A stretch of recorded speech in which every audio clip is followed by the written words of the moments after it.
Greetings and salutations. Welcome to another thrilling adventure into live streaming that I try to do, and I'm just I'm just trying to find where the hell did I put things. There we are, and there we go. Excellent. Right. Yes. Hello. So tonight we have this little baby to be getting on with. Still sealed.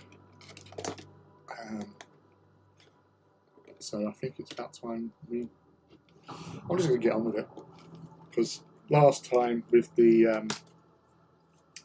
gun Volva, I did sort of do some other stuff first. Let's get it out. That's a bit squeaky.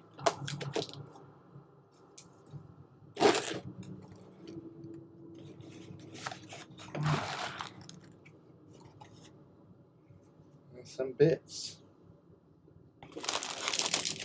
One bag, 2 bags, couple bits, 2 bags, 4 bags, and command quant. So they say. Let's get myself organised here and open some bags.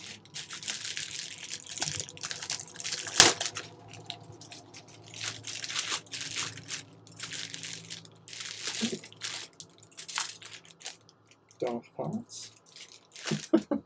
That's a technical term. That looks like a weapon there. Armor plates. Tootsies. So that's C1 and E1.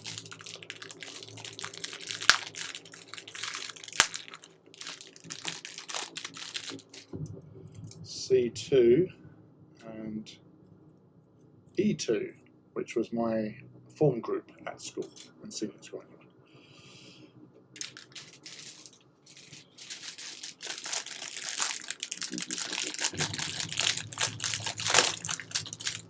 That's almost the end of January, which is nice. D, which is the bleeds. Ooh. Ooh, I haven't seen these in a very long time.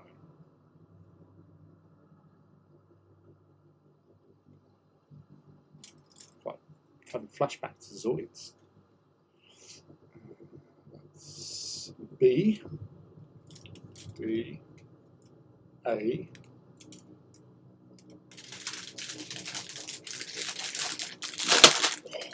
Sorry about the loudness, that was horrendously loud. I saw the little mic AUX go scooping off. Stickers. Handing it out. And then we've got the rest of A.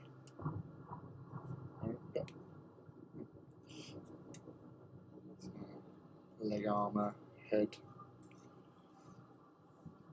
Some other little shiny bits. I love how they sort of have these involved and stuck on. Hey Phil, I do love a good Zoid. Yes, I love Zoids. I used to have a few back in the day. I'm in a couple of Zoids. It's more for you. Right.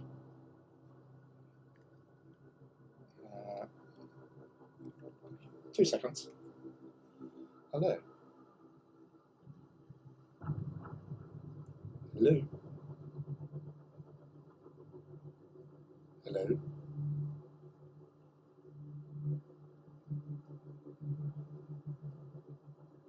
I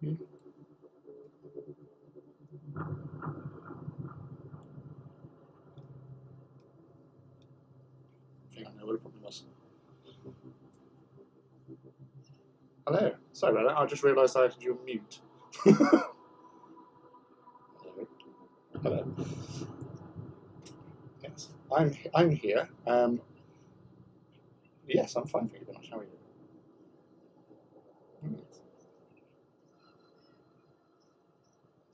Hmm. But that was always the plan.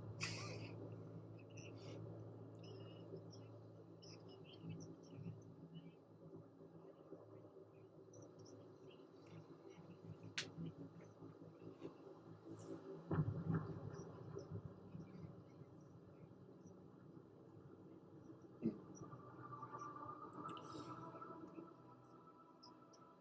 Right. Well, if not, I'll do the same as I'm doing at Bournemouth. I'll just turn up and I'll float. So it's not a problem. Well, it would only be my small, my basic stuff anyway. My basic maniple. So that's about 1,600, I think. There or thereabouts. It's not a massive amount because it's just a normal Axiom maniple. So Warlord, 2 Reavers, 2 Hounds.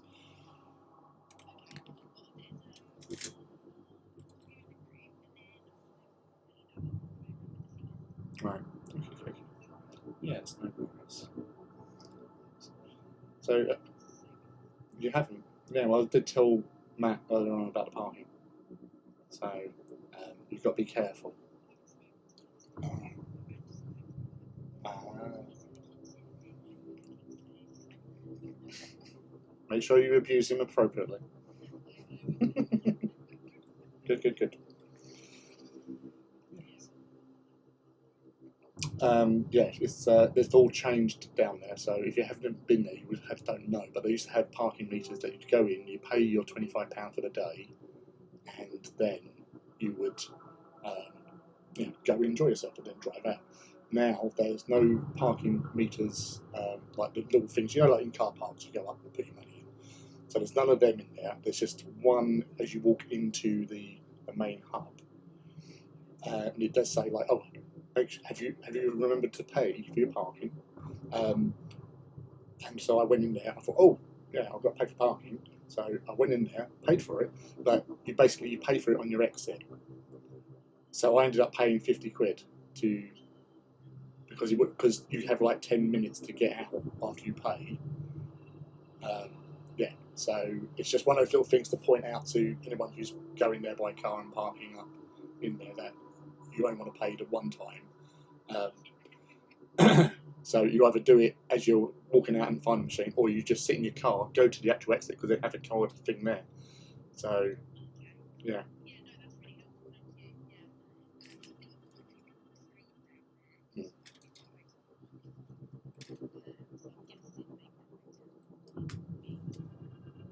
yeah.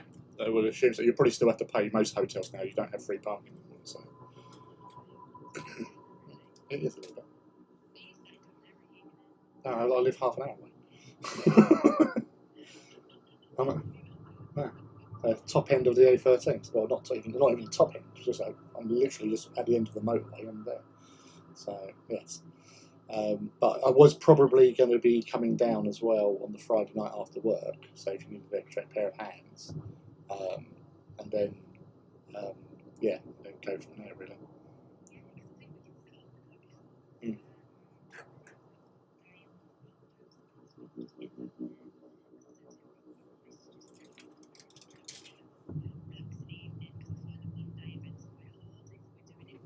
Yeah.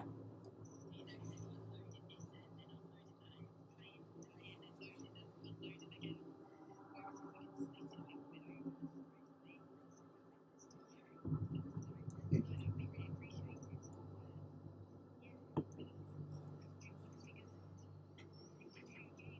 Yeah. Well, I say no worries if not. As I said, I'd normally just go down there and walk around and socialise anyway. So that's my salute anyway. So I was going to be down there, and I said like I said when we got it, I said I'd be down there, but obviously the paying public more important.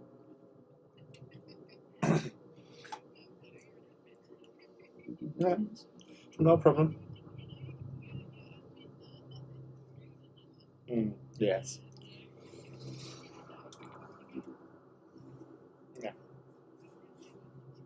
Okay. Well, I'll have to get back to my live stream because I'm actually broadcasting this. So you're not. Don't worry. They don't know who you are. Although regular viewers might know who you are. Who knows? But, no, they can't. No, I don't think so. We'll soon find out when I rewatch this. Okay. Yes, no worries. Yes, you too. I'll speak to you later. Bye. Bye. I do apologise about that. That was admin for Titans Owners Club. So, yeah. An admin's work is never done. His work is never done. It's never done. It is continuous. It is non-stop. It's going to kill me eventually. Alright, so again, we have some wonderful instructions. Lots of instructions. So compared to the Gundvolver from the other day, this is definitely a lot more intricate, more involvement in this kit. So I'm just going to adjust the sound just a smidge. It's a bit better. And I'll get on with actually doing something. So what we got? We need an E1 sprue, and that's that, and a B19. So here's B and B19. I'll get my TT Combat.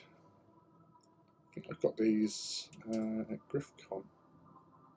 Met up with somebody who actually was a member of the Titans Owners Club who had a stall there, and he was definitely recommending. They're actually quite nice, sharp edge to them, so let me get nice and close with the parts.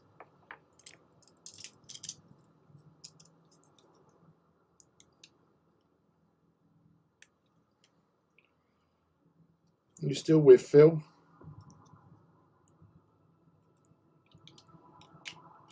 You're working on your orc still.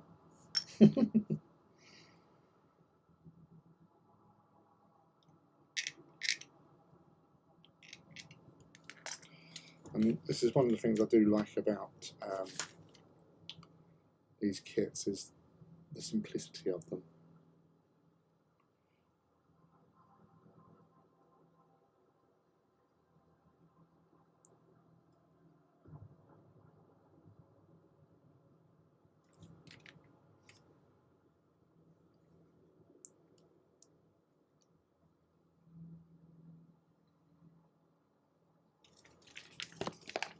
Although he says that as he can't actually see.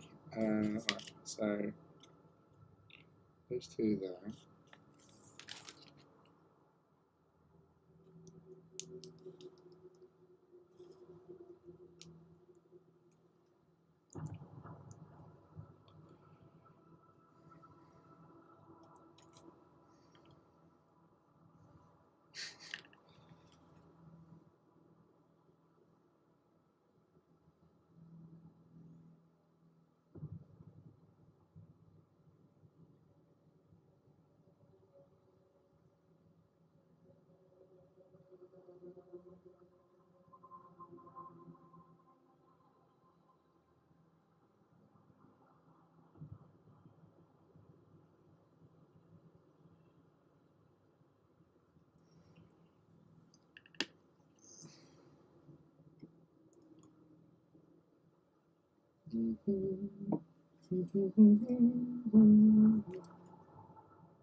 So it's not actually A, it's PC.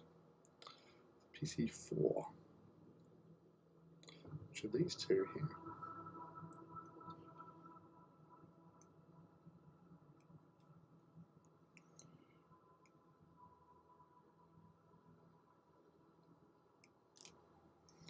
Definitely feel a little bit rubbery, these bits.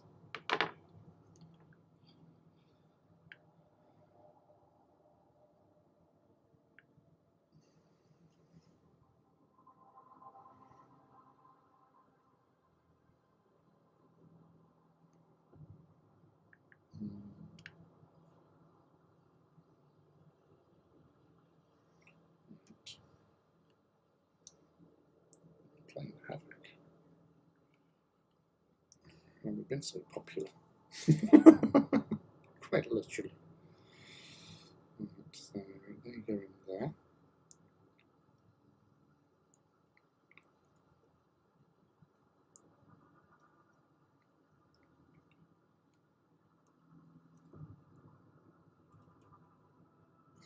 Now this actual mech was the first one that I actually ordered. I recently found that Wayland Games was stocking Gundam. So I have been looking at Gundam for a while, but well, ever since I fell into it and I watched Gundam Unicorn, which was quite enjoyable. And it was, if you've watched like the last streams, I have tried to pronounce the NZ666 Castraya. I probably even demoted it just then, but it's a very particular Gundam, which is quite a monster, and I really like it. Sort of not just like the look of it, but the story behind it, because I think that's part of the charm of this actual thing. It's got a lot more to it than just it's a model. So it's very. It's got a lot of background to it, a lot more sort of involved around the whole thing. So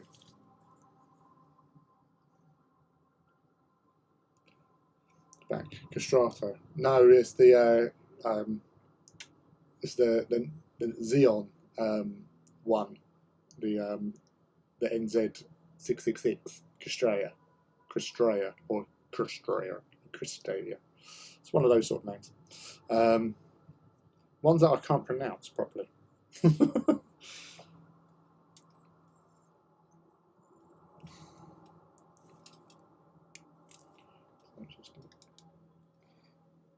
That camera's a little bit too far forward from where I'm working.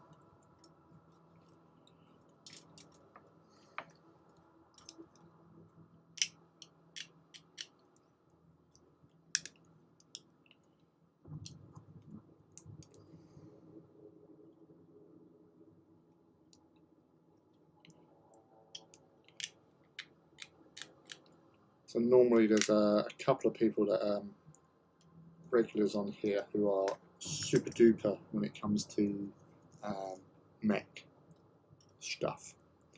So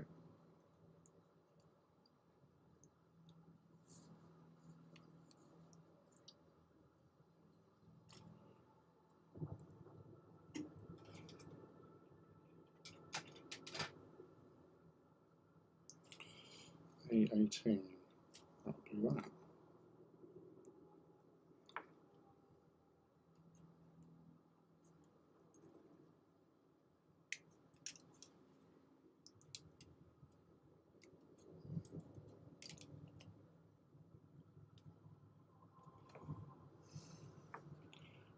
You, an early night? That's unbelievable.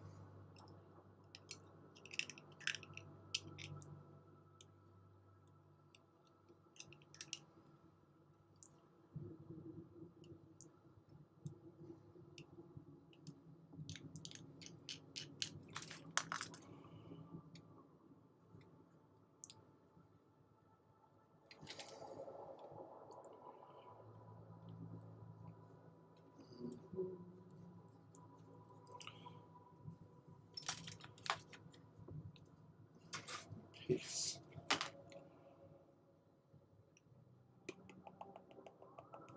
That one.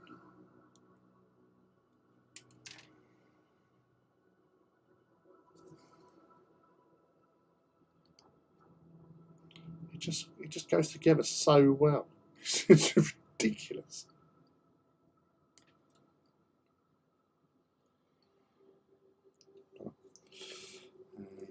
E2. These bits.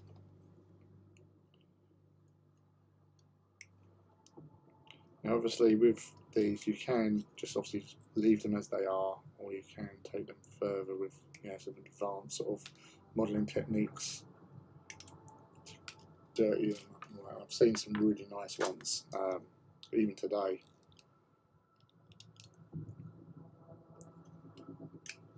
On various social medias. Yeah, it is a bit like Lego on a sprue.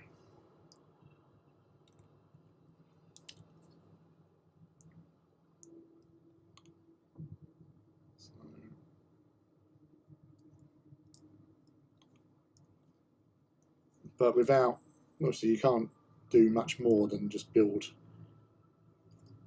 that.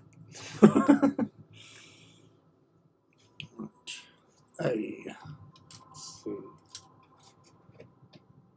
B, C. Ah, yes, there it is.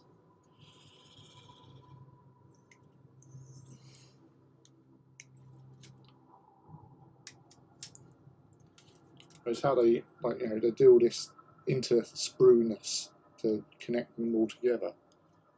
It's just crazy.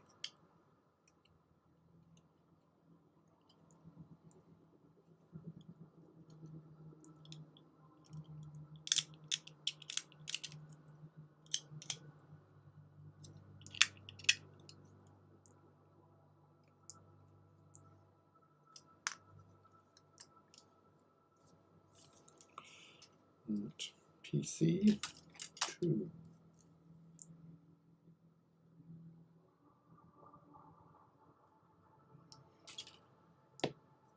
These are definitely very rubbery.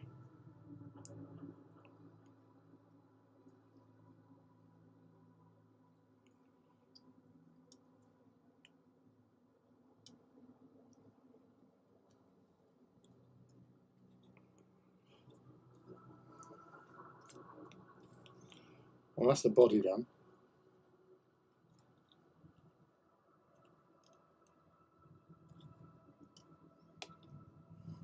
It's very straightforward. Right, head. Head, we got this bit.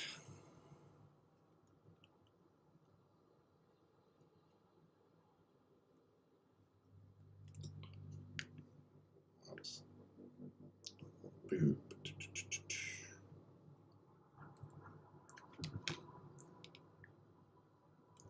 Welcome to the light-sided gunpla.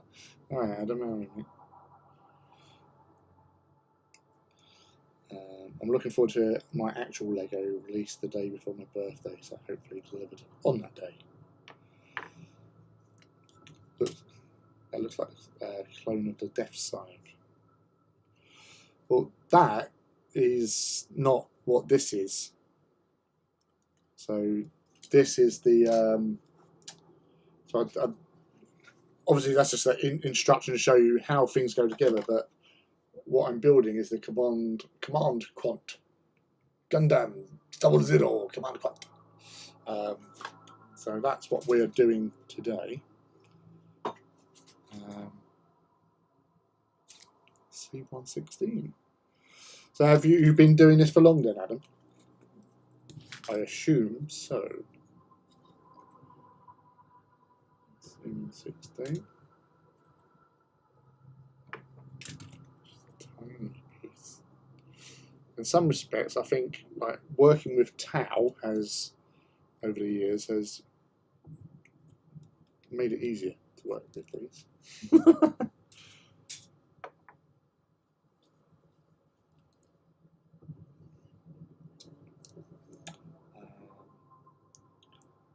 Polycaps, the joints are rubbery, flexible plastic in the cheaper ones, but newer ones are removing polycaps.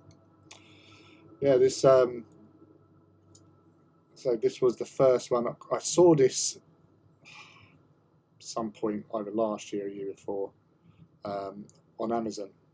So I had it in the basket, but then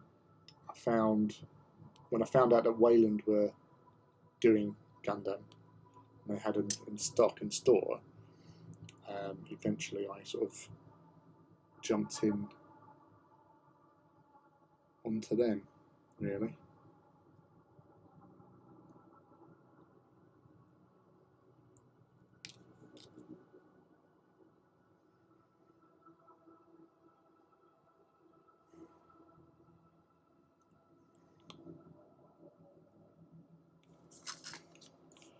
Let me check something, because I don't seem to be having...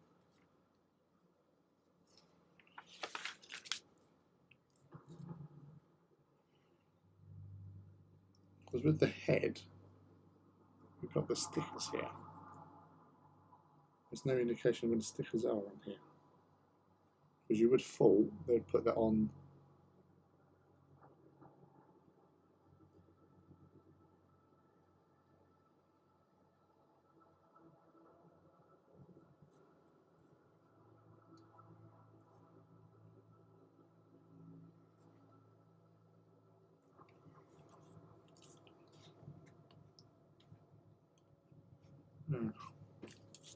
Just go for it.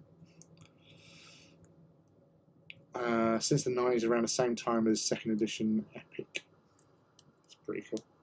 A veteran. Obviously, I knew of Gundam from way back when, and even like obviously like stuff like BattleTech and Robotech, I knew of. And there was actually in the 90s, sorry 80s even, they had like along with like Transformers. I remember going to a toy shop near where I lived, and they had like Robotech, the Valkyries in toys, and the bikes that could transform into sort of like gun thingies and all that sort of jazz. And I really wanted to get into it, but I never did, because obviously I was a kid and had no money. And now they're everywhere. My A1.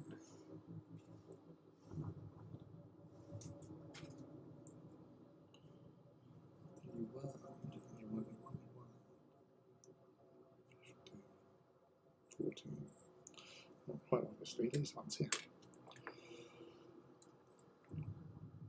Hi, Judge. Sorry to see you sneaking there as well. I have several 1/144 scale Gunpla, but for about 2 years I have had a 1/100 scale Wing Zero Proto EW custom sat waiting to be disassembled and painted.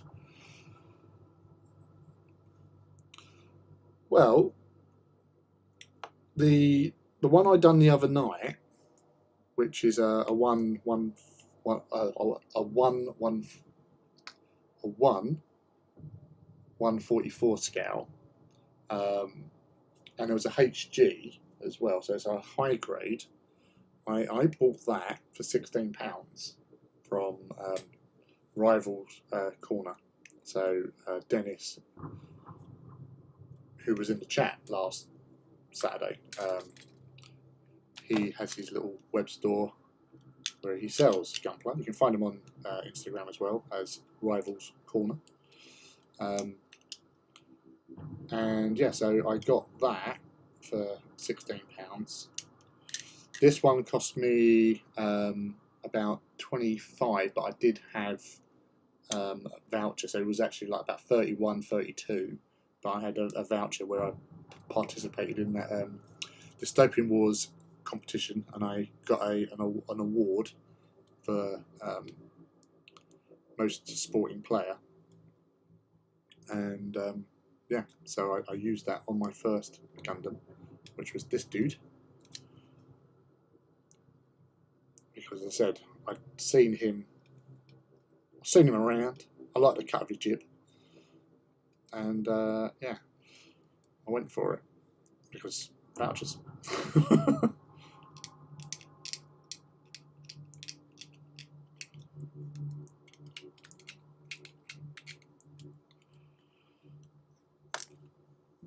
yeah, you can get some good ones. I even got a real grade unicorn Gundam unicorn.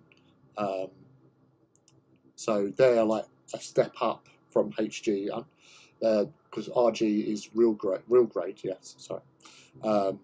And that only cost £40 from Rivals Corner. So that's got a lot more pieces than this thing. So it's slowly catch a monkey. I got absolutely robbed at the best painted prize of whole back. Oh, all right. Oh yeah, that was the one he was. Yeah. I don't sort of. Yeah, you got to be careful with certain competitions. Or you also that other one you done the kit bashing one.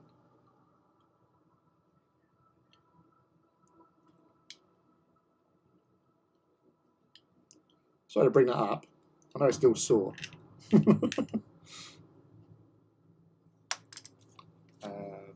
Also, for the beginner, look at the 30-minute mission series. There's moddable but easier to custom the Gundams.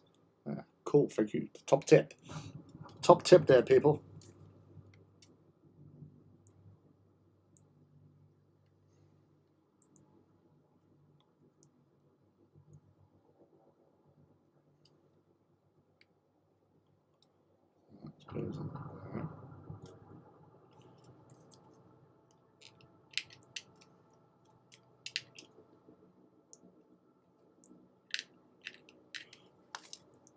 That's just precariously sitting there because I've got to get another piece to actually fix it in. So that piece is here.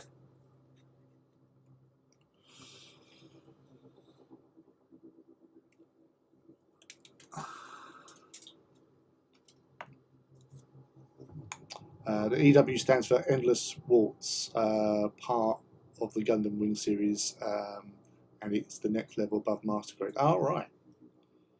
But I know you got was it Perfect Grade as well? So they're the real heavy hitters cash wise. I said this is. I'm kind of glad I've done it this way because the Gun Volva, which was a HG, was a lot more straightforward than this one.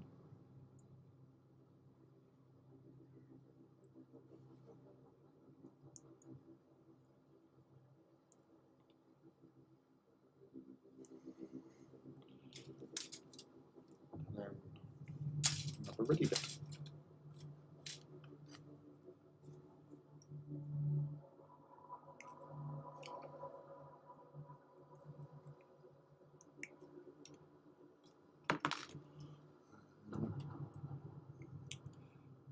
Yeah, so what? Head swap Marine. Sorry, that just. Oh,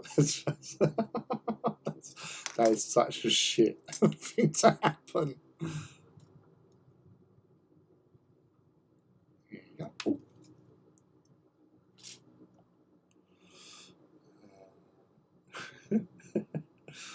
For the West to win a Gundam paint, you have to be like Godzilla and stand above the highest grade known as Japanese. This was in Gunpla. This was 40k. It took me 2 days to clean and assemble. Well, AOS actually. I did non-metallic metal Stormcast. You have to be godlike for 40k. Yes. So I entered the local store, friend to where I worked. They was doing a painting competition. So I took down there my Night Porphyrion. I could have took down my Castigator, but it's got a Golden Demon pin attached because it won a Golden Demon Finalist pin. So I attached it to the stand. And the last thing I want to do is put it into a competition. It doesn't win, and everyone's going, "Oh, I beat a Golden Demon Finalist." So because my Porphyrion got nowhere, and it's like, okay, because obviously people have friends, So it wasn't really done. It was like customer votes. So yeah. So I don't do it. I go to I do salute normally. I take down a model and pop that in, and then like when I done last GW one I done was the Heresy Week Open Weekend or Open Day. Not was it last year? No, it was the year before last, wasn't it? 2022, wasn't it? Or was it? No, 2023. I don't know. When did Heresy come out? Oh, yeah, it was 2020. Yeah, 2022. May 2022, and they had the Legends of Paint, the inaugural Legends of Paint competition, and I put in 2 things in there, and they both got an award, which I was very, very chuffed about. So no gold, just the silver and the bronze, but I'll only do those sort of things. I pick my things. Salute, I've got nowhere. I did get to a table. I got onto the table, but didn't place.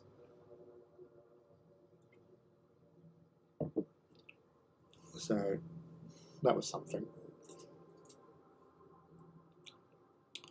Right, B. Let's see. That's B. So we've got a B14, a PC11.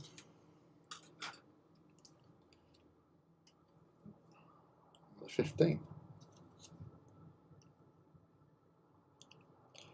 The customers cost me around 150 so far just for the models. Jesus. It was a literal zero effort kit bash. I could have shit that out on a rainy afternoon. Mind you, my part painted squad of Dark Mechanic and Devastated Monster things had cost me 150 for 3 models so far, and I've never finished. Oh, that's the thing. It's like when you kit bashing and stuff. When you have these crazy ass ideas, and you go for it,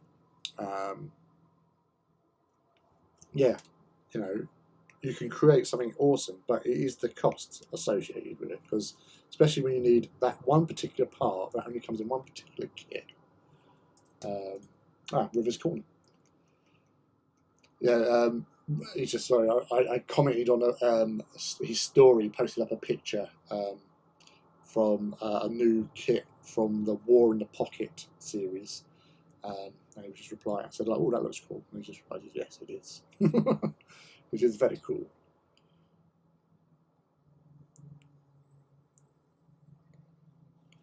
We were saying earlier on these when I got these pieces out, I thought, oh, they're rubbery. It's just like the old Zoids.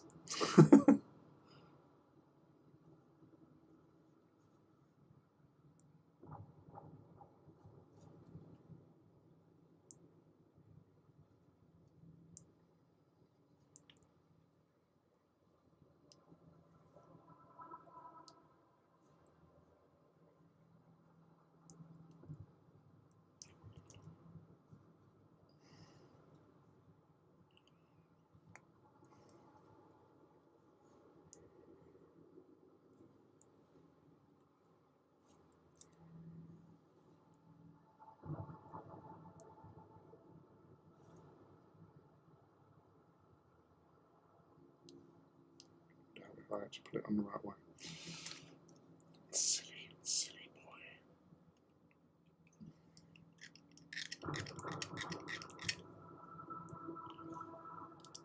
Has spent a fortune on Ford World pre-Heresy Ranger weapons. I bought Argoroid lobster thermidors for 1 bit of hair. Really? You just use a pube.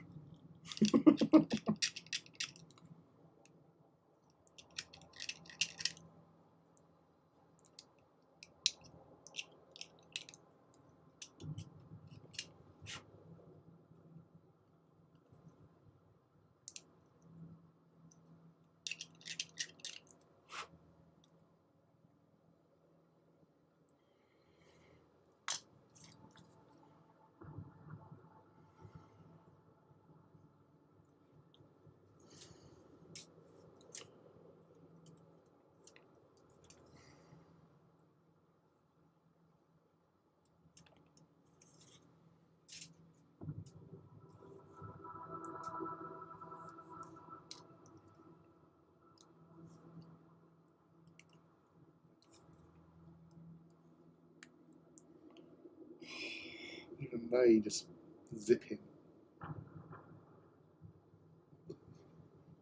Ridiculous.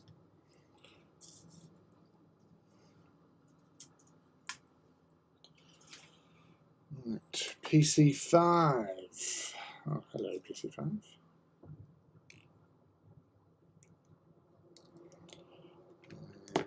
PC10. Hello, PC10. I've actually been whipping through Witches from Mercury, and I've really enjoyed that. As I said, I've only watched Gundam Unicorn beforehand.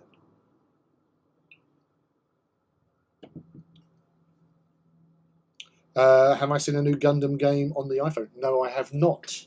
What is it? And what is it about? What we do? And I'm going to get it.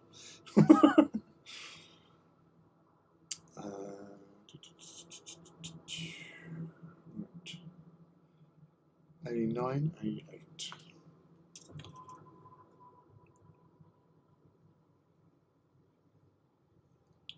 Polycat.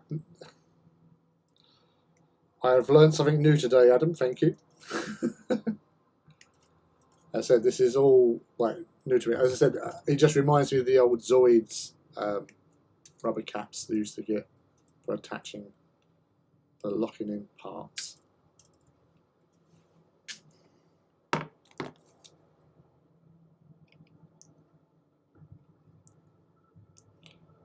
Stellar conflict, but it looks to be broken. Alright, well, I'll do a search for that and then just like keep an eye on it. Oh, shut up, which is from Uranus. Uranus.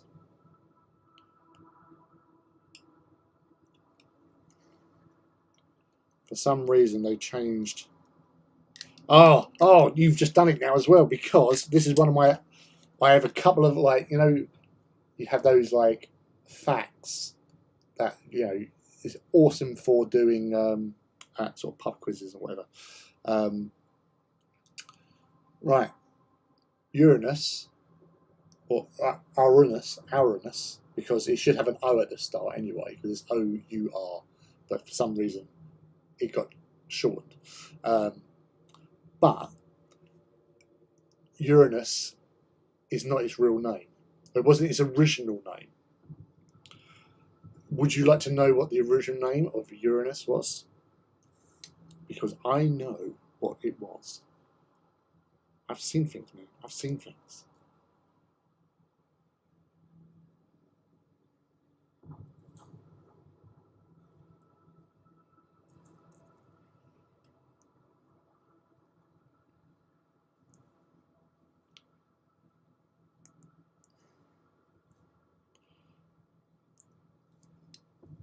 So the original, when the planet that is Uranus was first discovered,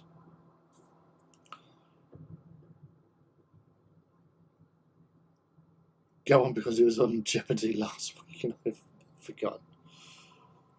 Right, so back in those days, it involves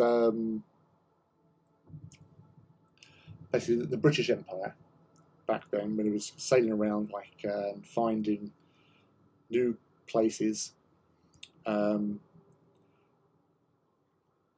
It was at that time, it was sort of like the 1800s, so, you know, 1770 or whatever it was.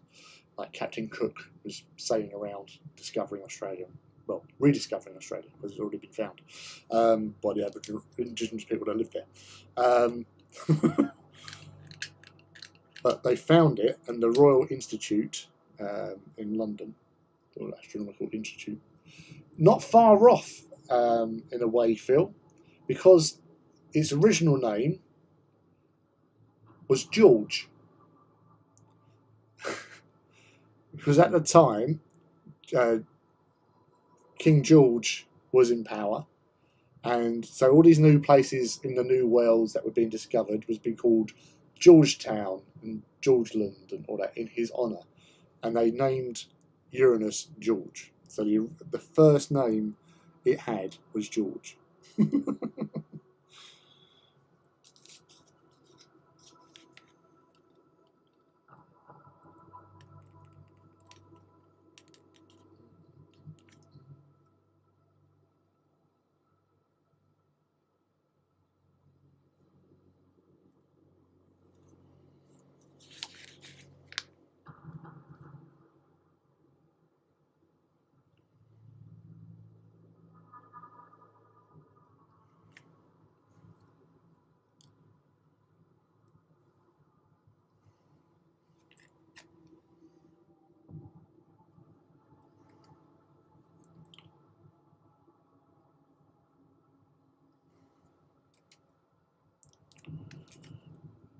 Carry on up the Empire.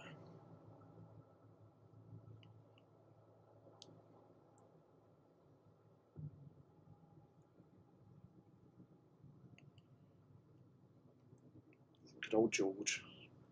Good old insane inbred George. Yeah. 3-1.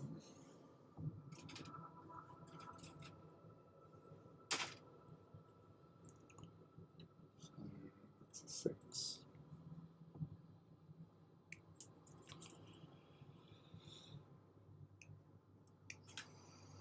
Did you know that there is a massive argument going on about the size of stellar bodies in the system? There are over 170 plus bodies between the size of Pluto and Earth. Really?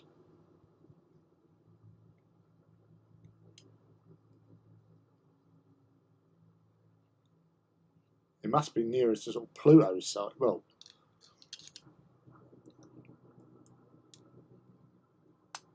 between the size. If it was any, no, I know they've got like a load of like, because Pluto's got like 3 moons. So how the hell is it not a bloody planet?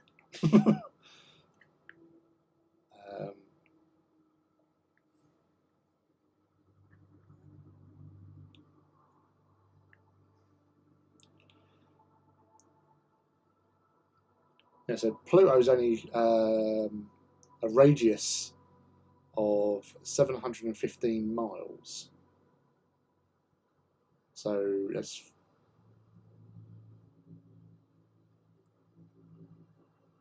radius is only going from the centre to the outside. So that's about 1,500 miles across. Surely. Like the moon is like 2,100 miles.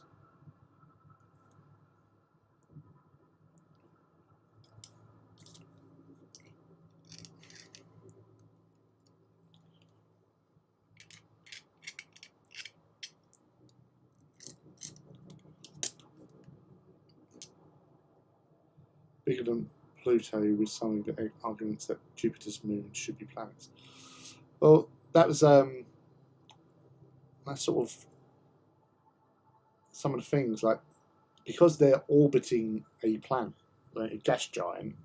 You know, it could be conceived as like a planet in their own right. Like Ganymede and Titan are a bit on the big side,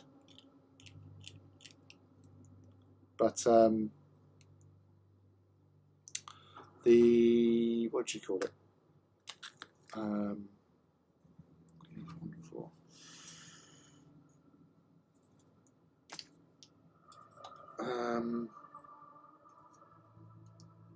The film 2001. Oh, no, 2010. Sorry, when they go to find out what happened to the Discovery. That was what was in 2001,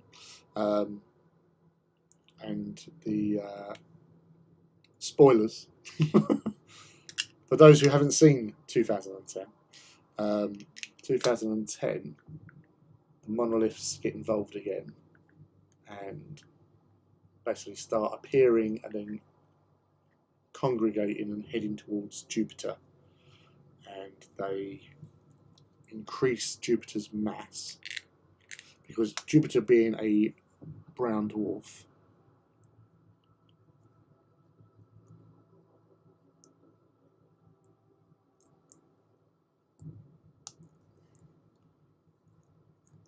needs more mass to make it basically go into fusion mode. So that's what they did. All the monoliths went flying in and ignited its sun into a small sun.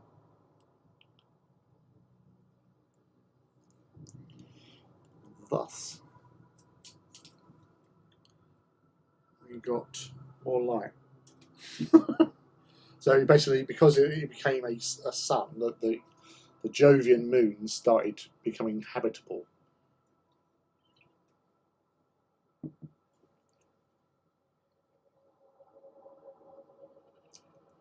Technically, the moon should be a planet, as it has its own moons. Well, we've got a second moon,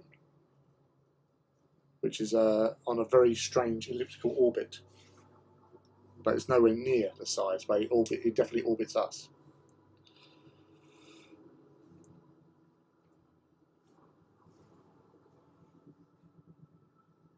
A7.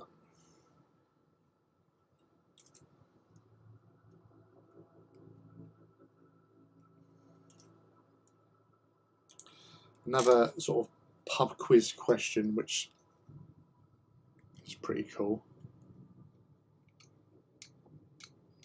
is how many, in a traditional sense, how many planets orbit the Sun?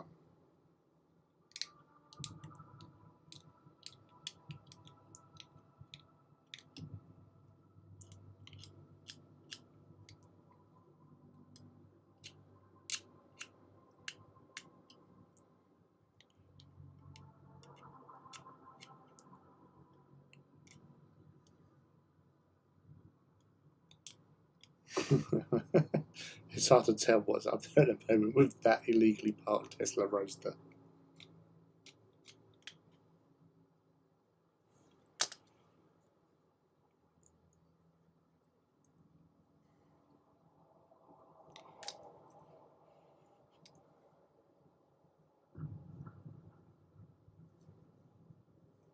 Mm-hmm.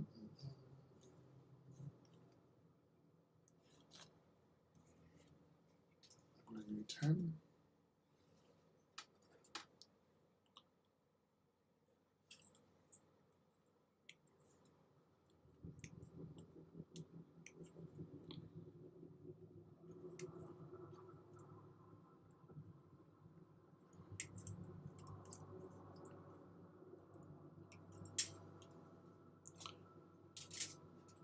Time to go. Well, no worries. Thank you for dropping in, Adam, and having a little chat while you were here. Quite interesting. I do love talking about space. And the answer is, including Jupiter, including Pluto, it's 8 planets that orbit the Sun. Because Jupiter doesn't orbit the Sun. Jupiter orbits the point that the Sun orbits, because the Sun is spinning and it's orbiting around the central point of the galaxy, of the solar system. And Jupiter orbits the same point. It doesn't orbit the Sun. It was the same point the Sun orbits. So technically, it's only 8, because I'm still including Pluto as a planet, not a moon.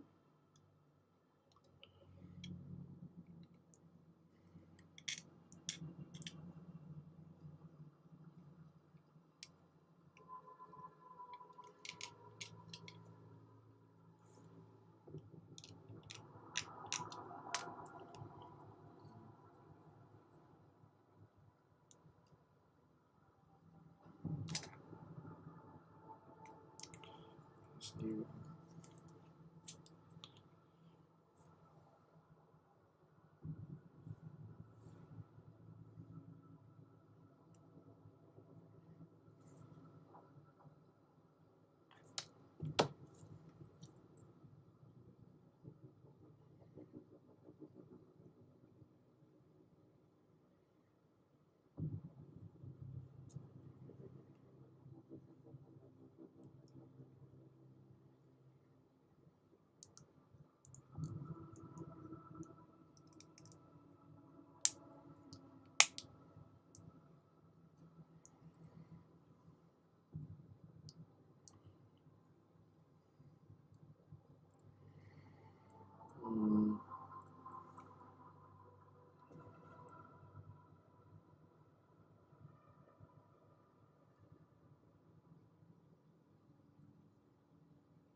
P13.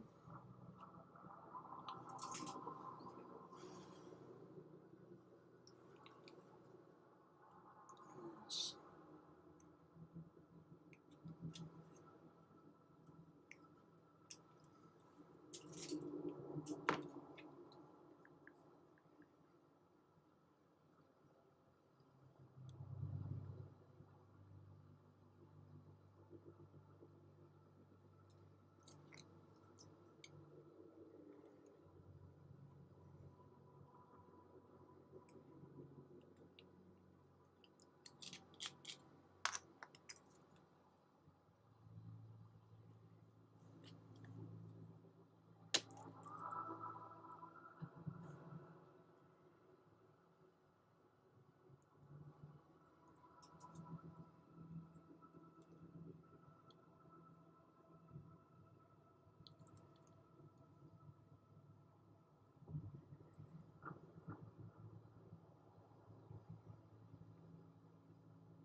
It's handy.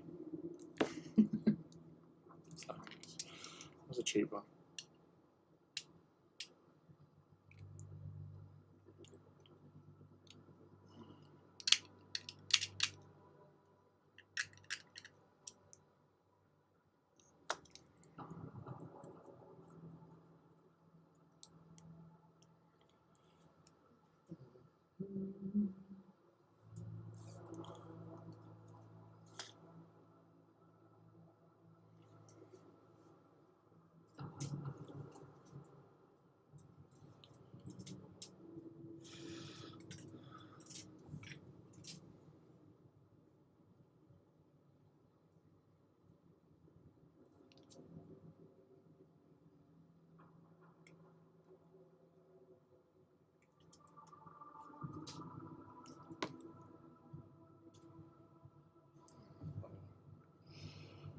Right. I'm gonna actually. I'm not really feeling it tonight, so I'm gonna call it. So thank you for everyone who did pop in today. It's lovely to see you as always, and fingers crossed.